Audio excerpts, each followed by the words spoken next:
Bismillahirrahmanirrahim. Assalamualaikum warahmatullahi wabarakatuh. Puji syukur kita panjatkan kehadirat Allah Subhanahu wa taala.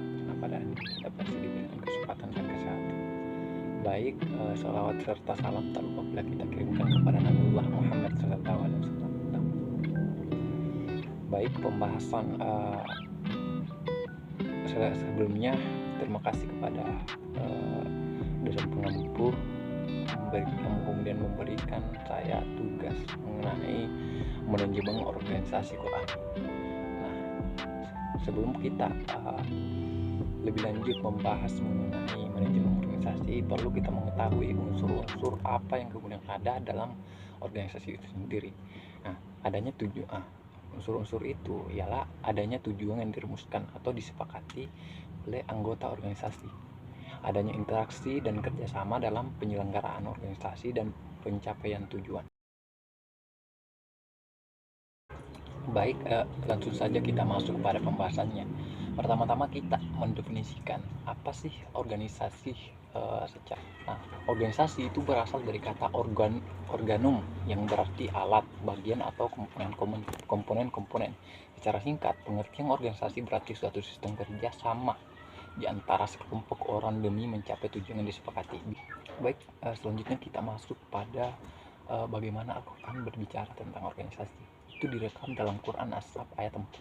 Allah Subhanahu wa taala berfirman, "Innallaha yuhibbul ladzina yuqatiluna fi sabilillah syaffaqa annahum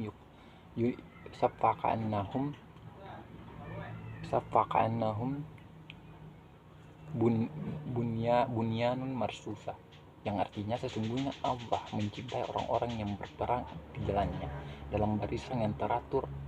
Mereka seakan-akan seperti suatu bangunan yang tersungkur kokoh. Kemudian, apa sih maksud dari ayat itu sendiri? Ulama mengidentikan bahwa maksud dari syaf di situ adalah menyuruh masuk dalam sebuah barisan organisasi supaya terdapat keteraturan untuk mencapai tujuan itu sendiri. Nah, sedangkan dalam hadis dikatakan bahwa diterangkan artinya sesungguhnya Allah mencintai orang-orang yang jika melakukan sesuatu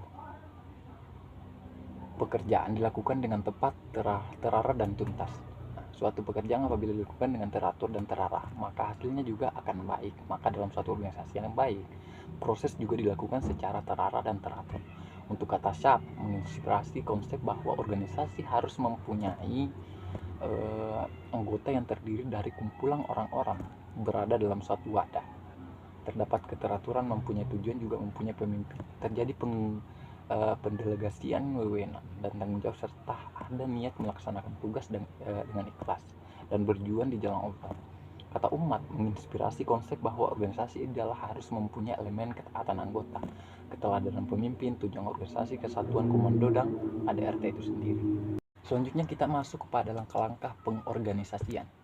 Itu dibagi menjadi 5 bagian. Yang pertama itu merinci seluruh pekerjaan yang harus dilaksanakan organisasi agar sesuai dengan visi dan misinya.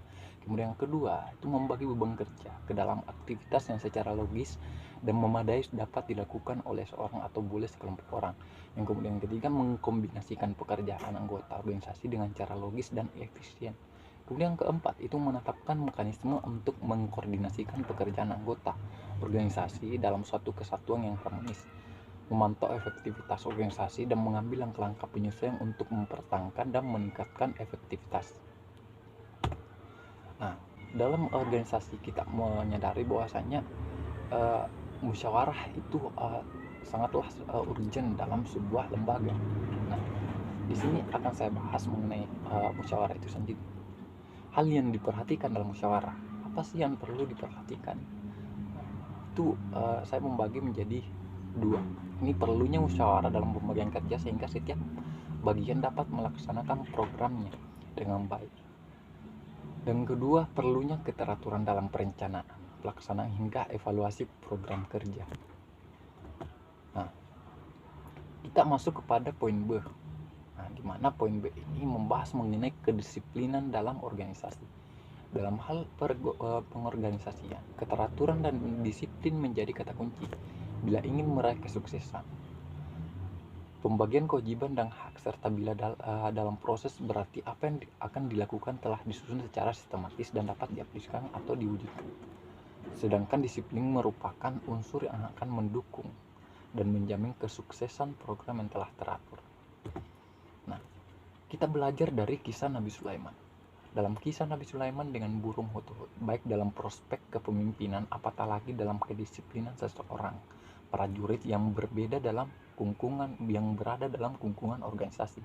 Dilihat betapa ketegasan seseorang serta kedisiplinan seseorang anggota adalah salah satu hal yang kemudian harus dibentuk dan dibina. Hal demikian bukan tanpa alasan, melainkan sebuah upaya untuk bagaimana mewujudkan tujuan atau visi misi dalam suatu wadah. Nah, sebagai kesimpulan, terdapat dua kata bantu yang terdapat dalam Al-Quran untuk mempelajari pengorganisasian ini. Kata tersebut adalah syab dan umat.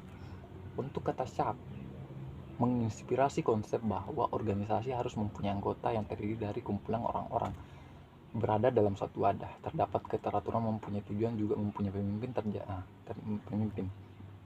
Nah, mungkin hanya itu yang kemudian bisa yang sempat saya bahas mengenai manajemen organisasi Qurani. Kurang dan lebihnya mohon dimaafkan. Wabillahi taufiq wal hidayah. Wassalamualaikum warahmatullahi wabarakatuh.